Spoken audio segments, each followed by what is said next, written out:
Aloha, everyone, and welcome to another episode of Alaka'i, the podcast. We hope you enjoyed our last episode and shared it with your friends.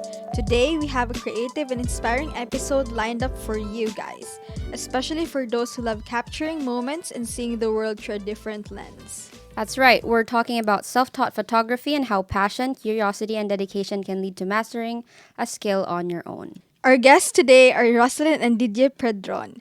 Rosalind is a senior majoring in Pacific Studies and Political Science from Australia, and Didier is from Tahiti majoring in Business Marketing.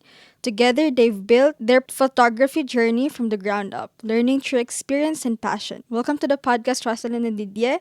How are you both doing today? Thank you for having us. I'm doing good. How are you? Doing just fine. Just came from class. That was a very flattering introduction. Thank you. Research. The research. Okay, I guess we'll start from the very beginning. What inspired each of you to start learning photography, and how did you start that journey? Maybe you want to get started because it started with you, really. Sure. So I think it started on my mission. Of course, going on my mission to the Philippines, I brought a camera. It broke. I got another one by like a miracle. I found it in the MTC, or it was given to me. I can't remember, but like the president or something. But I got another one somehow. And then we take a lot of photos throughout my mission. And then I saw one of my friends, actually my best friend at the time, he was posting photos from his mission too, but I thought his photos were like very nice. And so I didn't think much after that. But when I got home and he got home too, I asked him about cameras, and he kind of like introduced me to cameras. I worked, made enough money to buy my own camera, and that's kind of how it started. I was like, wow, this is the privilege of just having a camera that gets closer to what you see in real life. Mm-hmm. Like, it gives justice to beautiful sunsets, beautiful sunrise, soft light coming through the trees that I couldn't have with like my phone. Yeah, I just thought it was amazing. I mean, mine really started because of him. Didier, when he first came, we were dating, and he would always carry this camera around. He had two things. He had a camera and a skateboard. And I told him, I'm never going on your skateboard.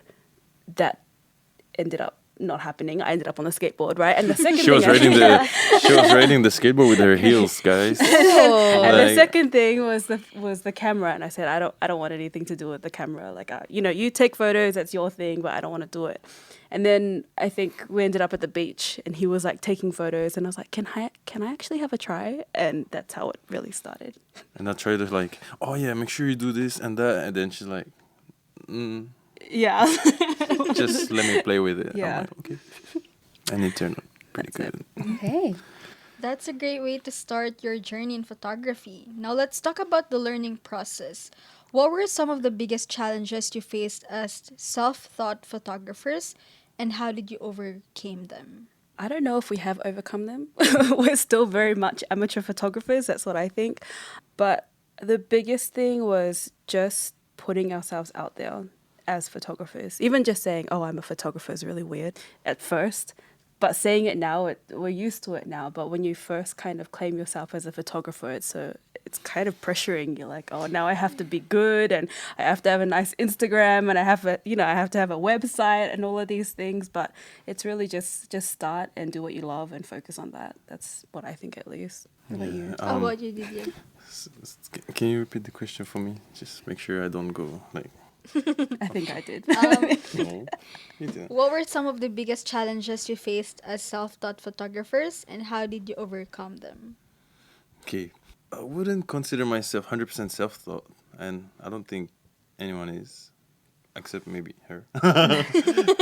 Not for real though.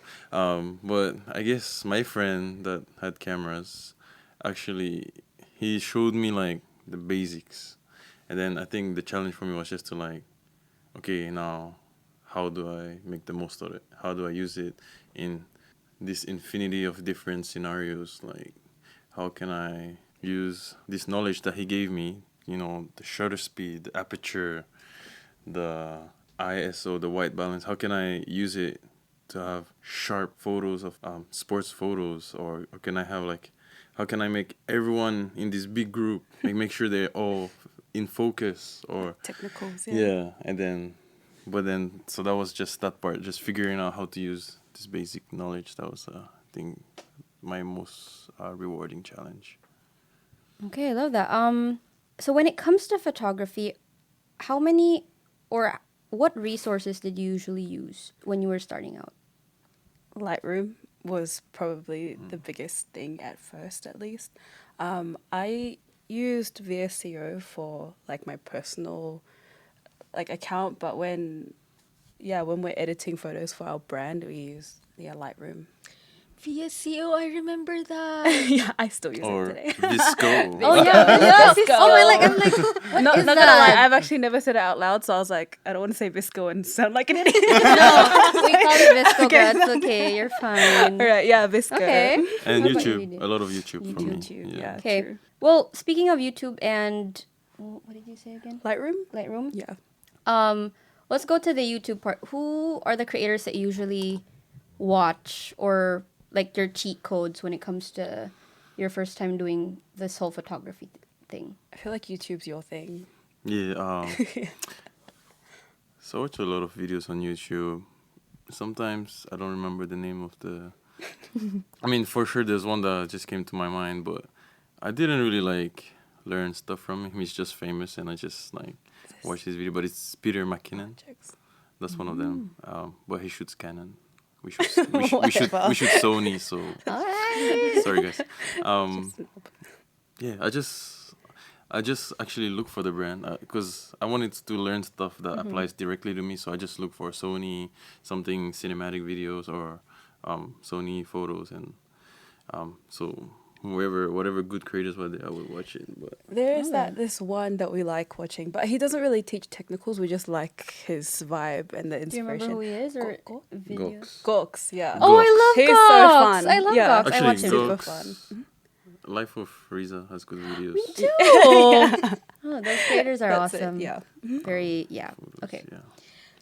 I just have a question. Whenever I watch YouTube tutorials, because I'm taking a multimedia class for my communication Love that. for our communication class, we're doing an InDesign thing. Yeah. And we usually have our graphic designers with us whenever we do that. I have people to like ask with. But there was this one time where I was doing it inside my hale, and I don't have like anyone to like to ask for those kind of stuff. So I was like searching for YouTube videos, and it was so hard to like understand what they were like trying to say. Was there like a time where you feel like that same type of like vibes where you just don't like understand it as We well? still, we don't stop feeling like that. Yeah, we No, always feel don't- like that. Don't listen to her. Actually, she taught us how to edit the photos because I would know like the things. I'd be like, oh yeah, so this changes that, but I don't know how to use it to make it look good. Yeah. And so she goes on the app and then she just and then it looks good. I'm like, oh, how did you do that? Can you show me? Oh my gosh, yeah. Wow. No, I think we put a lot of YouTube on in the background, and I don't really pay like 100% attention to it, just so that it kind of sits there. And then I think giving yourself time to actually be creative and just try instead of like following a recipe really helps me. At least it helps me. Yeah. That's good. Okay. So social media has definitely changed the game for photographers. Now let's talk about the creative process of what you guys are doing as photographers. How would you describe your personal photography style, and what or who inspires your work? We have a lot of Polynesian photographers that we really admire and look up to. In terms of like how we would describe it, I would say like clean, bright, contrasted, that kind, right? Mm-hmm. Yeah. No, that's Yeah, that's kind of our style. Yeah, do you want to name some of our favorites? We got So it's mixed photos and videos, Yeah, but true. definitely shout out to George Ngatuvai for culture shoots. yeah, We love these photos. his style as well. Style. Mhm. Yeah, he's very dreamy and sharp at the same time, and like everything, all the culture, Samoan, Tongans, Hawaiians, you name it, he does. Even some cultures that are not from the Pacific, I see him shoot those. Video, we like Aaron Rodgers. Yeah, he's like our favorite right now. Yeah, he did the like most of the promotions for Miss Samoa. Anyways, he's incredible. Ooh. Yeah, great storyteller, that kind of thing. But I think for me, I definitely am drawn to a lot of Pacific like photographers. Would you say that because there's a lot of photographers that are emerging right now, and there's also like different types of styles, kinds of styles that are like emerging as well. Would you say that your style would like stay the same over time, or like would it change as well? So when we started, actually at the very beginning of like before we put ourselves out there, Rose was editing some photos, and then she got to a point where like, man, we liked how this looks, and then We so stuck with that since like 2023 yeah, something like that. we never really changed that. Yeah, I think the biggest thing for me is that like there's two things: is how we brand ourselves, but there's also like my personal likes. So the photography that I like and I'm really inspired, it's not necessarily photography that I want to do or the style that I would have. It's just I really admire it. But then finding a style that suits us and reflects us, we hope that that stays the same at least. I hope that kind of answers your question. Yeah, definitely personal branding, like what you said. Yeah. Do you feel like being self-taught has given you more creative control or flexibility compared to formal training? I don't even know what formal training looks like, to be honest. Yeah. I mean, because for Didier, like he's doing marketing, so there is, a little bit of like video marketing and photography involved in that. But for me, with like political science and Pacific studies, we don't do anything to do with cameras. She's like 100% Yeah, so I'm just free. following his lead. So yeah, for sure, there's I'm the guy that puts the cage on there. Yeah, Didier is the technical. Like he has all the technicals down, the numbers, all of that stuff, and I think that comes from what he learns, maybe, and also just the kind of personality that he has. But for me, I don't do numbers or technicals. You can explain it to me once, and then I don't want to hear it again after that. I get really confused, and I'm kind of like, okay, like a square guy, and Yeah. she's kind of like a circle. okay, yeah, we'll go with that. Okay. Photography can be a lot of trial and error. So, what were some of the biggest challenges you faced while learning on your own, and how did you overcome them? So it's like the same what we talked about earlier, but it's more on like what did you guys learn while like having those types of trial and error? Yeah, what do you think our biggest mistake has been? My biggest mistake is I can- when I don't listen to her. Oh, whatever. Wow. Whatever. Because I end up with like a look, and I'm like, hey, not bad. And then I put it next to all of my other stuff. I'm like, oh, like, no match. There's a couple of things that I think I'll just stick with two. One thing is going to a shoot like unprepared, like you have no like visual as to what you want them to look like, that kind of thing. Pinterest really helps. That should be another resource. Mood board. Yeah. Yes, mood Mood boards, right? board. You want poses, you want to know all these different things and just have like a bunch of knowledge in there so that when the time comes, you know what to do. So going into things unprepared is such a big mistake and such a time waster. Like, yeah, that pre-production. On the other hand, going Yeah. prepared just makes everything so Oh, smooth. it's so nice. Yeah. Like, before you go on your shoot, charge your batteries, make sure your SD card's empty, have, like you guys were talking about, a mood board, Right. and then talk to the person that you're going to take photos of, and, make sure it's they're such a social excited. thing. Yeah. It's It such a is. social thing. It Yeah. So after a photo shoot, I'm always like drained, but it's Bye. great. Yeah. Like, okay, social battery out. Yeah. But the other thing that I was going to say is every person or group or people are really different. So like one family might pose this way, but you can't make the other family pose the same way because they've got different personalities, that kind of thing. So, or a couple might look nice, in a certain pose, and then you try it on this couple and you're like, they look awkward doing that, right? So just making every like photo individualistic and unique. Yeah. Yeah, and the last mistake that I think we may have done it like once or something is if you didn't back up your footage, photos, yeah. like Oh. to at least 3 different places, Bad memories. Might get lost. exactly. Okay, I just have a follow-up question because we as writers and we write for the magazine and then we do photo shoots as well with our photographers, we work with photographers. One thing that the photographers always tell us is to have a vision, not before them, but to have a vision together. You know, when we're writing articles, it's best if we have the photographers with us, especially if we're going out and, I want to say shooting people, but that sounds, it doesn't sound right when you're just listening to, Yeah, to yeah, it. I get it.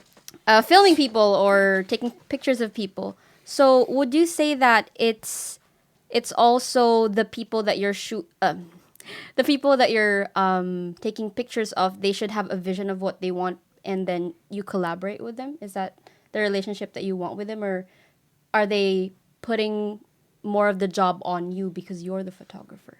I think it's a good mix. You know, some people, they really don't know what they want. They just like our photos. So they're like, oh, we trust you. And I'm like, don't trust us.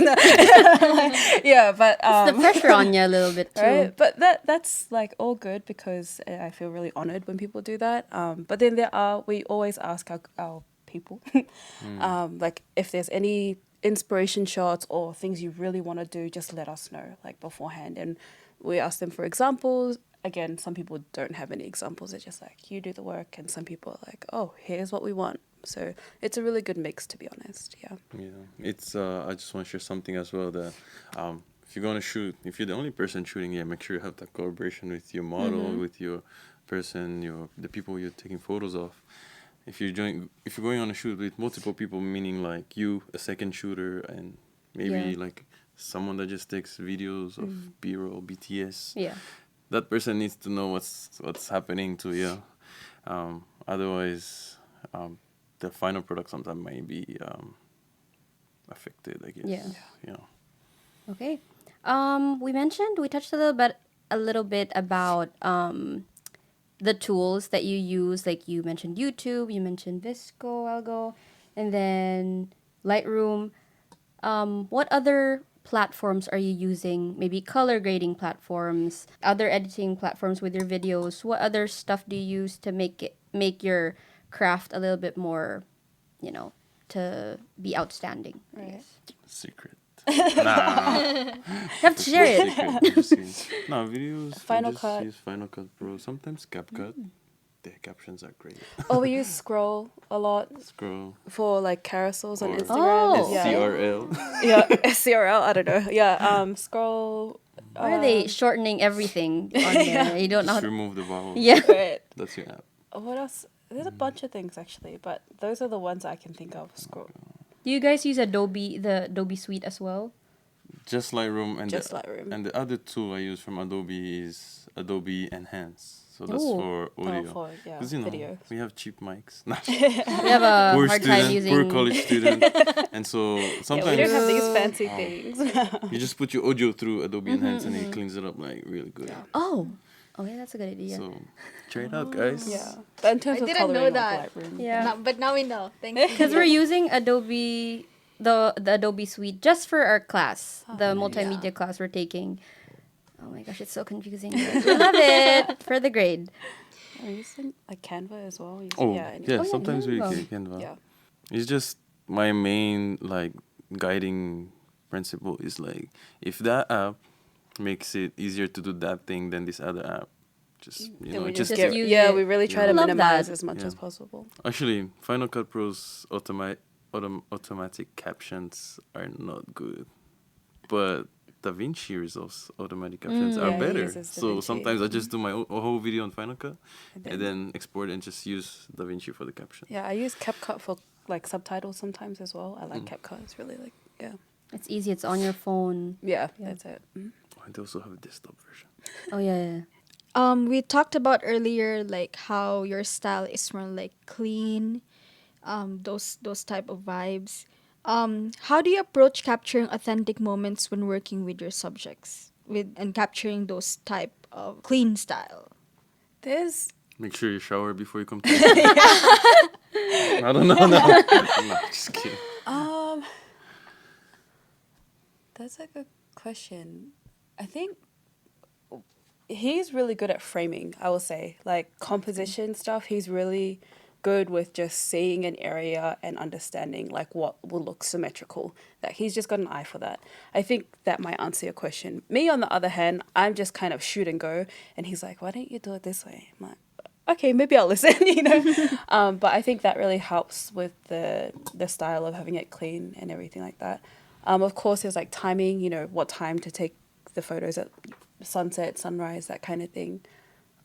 What else would you say like helps with that Yeah, style? make it sharp. Like, don't have your shutter speed too slow. Otherwise, Yeah.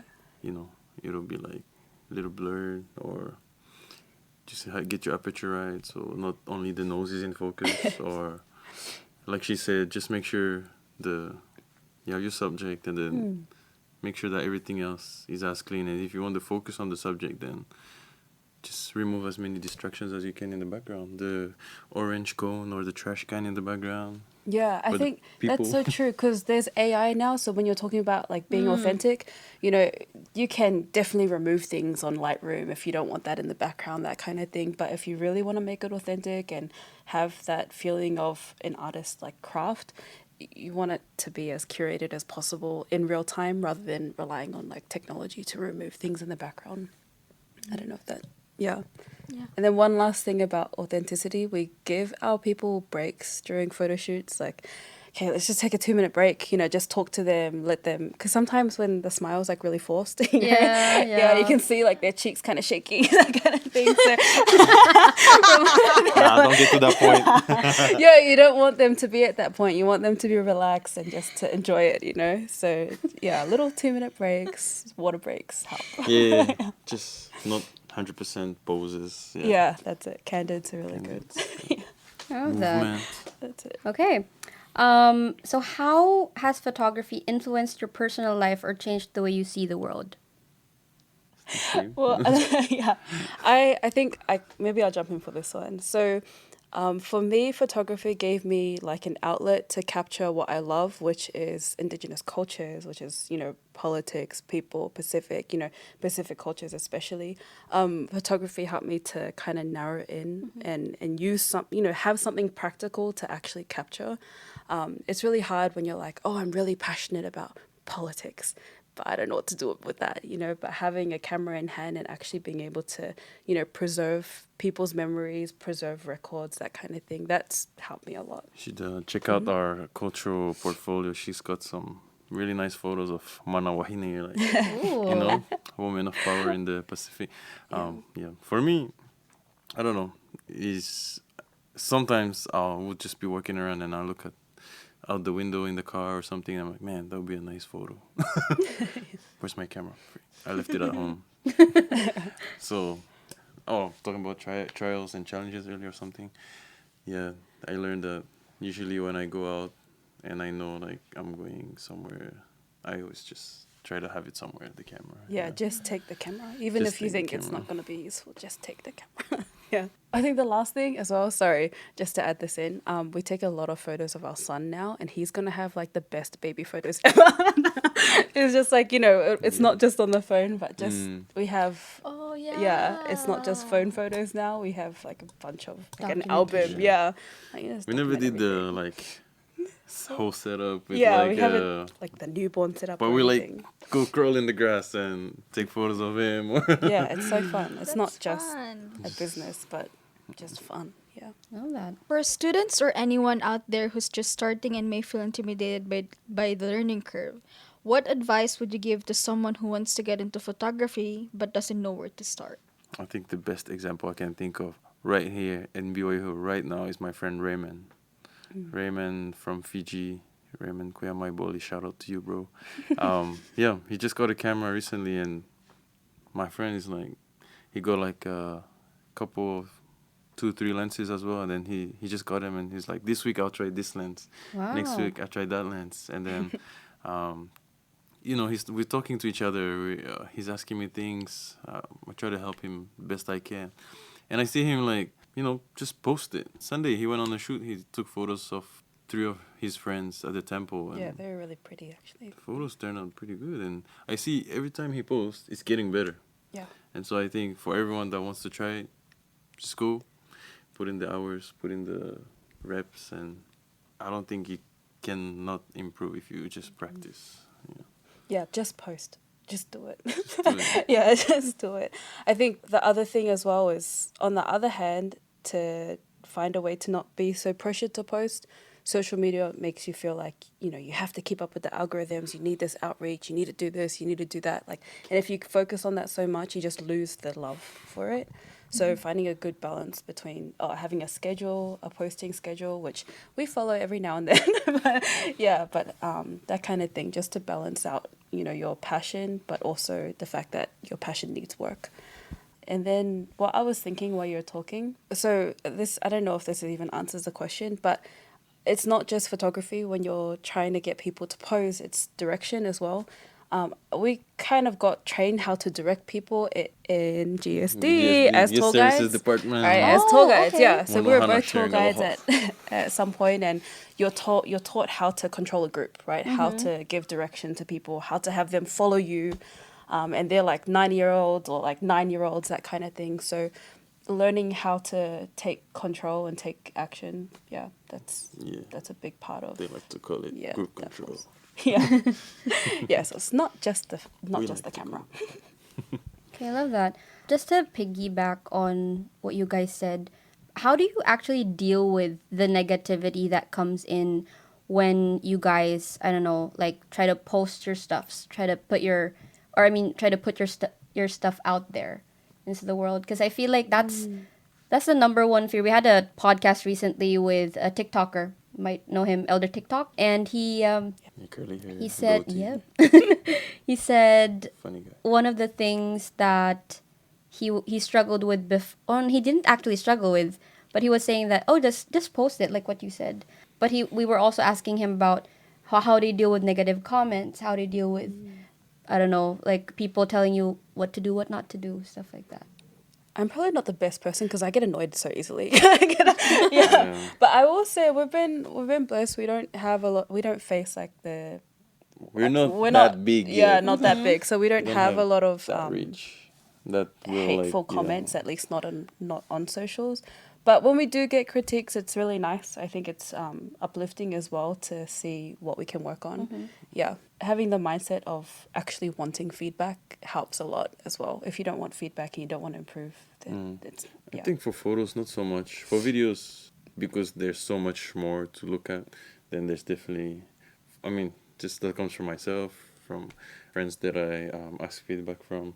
But just have a learner mindset, and I think it helps that there's two of us as well. Because when we've got like a bad thought, they're like, oh, this person said that. Be like, who cares about what that person said? You have like your own hype person, someone to talk you down out of your thoughts, that kind of thing. I think probably the biggest source of negativity is just the idea of competition. Like you said, there's a lot of photographers, a lot of videographers. It's a really saturated market, especially here in Hawaii. So it's easy to be like, oh man, like, what am I doing wrong? But instead of thinking that, just thinking like, just love, look for sources of inspiration, and who cares about how many followers? If they've got 3 million followers and you love it, then love it. You don't have to like be jealous about it or anything like that. totally just have to forget about the numbers. Just and focus on the picture. and hype other people up. Yeah, that's a big thing. I think community over competition always. Yeah. I feel like one thing that I'm seeing right now, and based off of your answers, you know yourselves well. That's one thing that I feel like you're trying. But I feel like with your answers right now and how I look at you guys, I feel like you know your craft, you know what you want to do, you have direction, and I feel like that's what sets you apart from others, I guess. So that's great. Maybe, You see that. hopefully. We ask each other a bunch of like self-perception questions, to be honest. She's good at that. Yeah. Okay. She's helping me to know. I have one more. So what are your final goals or dreams moving forward in photography? And are there any future projects we should keep an eye on? Yeah, I think a dream of ours has been since probably like last year, a couple years ago, is we want to make documentaries, movies, or just, the Pacific is a beautiful place in the world. The Polynesian cultures are just beautiful cultures. We have amazing ways of life that when you understand them, you're like, that's just gonna blow your mind. And so down the road, which is we hope to be able to like bring it out in the open space to the world. We want people from across the world that never heard of Polynesia to know what it is, just like people know what America is, like people know what Asia is, and just sharing the cultures of Polynesia to the world. Yeah, I mean, a couple of upcoming projects. Didier's got like world fire knife competition Oh. coming up. Yeah, that I feel like kind we're of gonna be thing. writing about that too. Yeah, See you guys there. but yeah, we'll see. See you guys I guess. there. And then we're graduating soon, so Mm-hmm. just leading up to June, we've got a couple weddings. But yeah, those are our kind of upcoming things right now, other than the big dreams of doing the Pacific documentaries. Okay. Thank you so much, Didier and Rosalind, for joining us today. Your stories and insights were very inspiring, and we're so glad to hear about your journey in photography. And to our listeners, thank you for tuning in. If you're interested in seeing more of Rosalind and Didier's work, be sure to check them out on Instagram. Can you tell us your Instagram? At Pedron Photos. Okay. Don't forget to follow at Alaka'i, the podcast, for more student stories and creative inspiration. And you can find us on Spotify, Buzzsprout, and YouTube. Just search Alaka'i the podcast. We'll see you next time.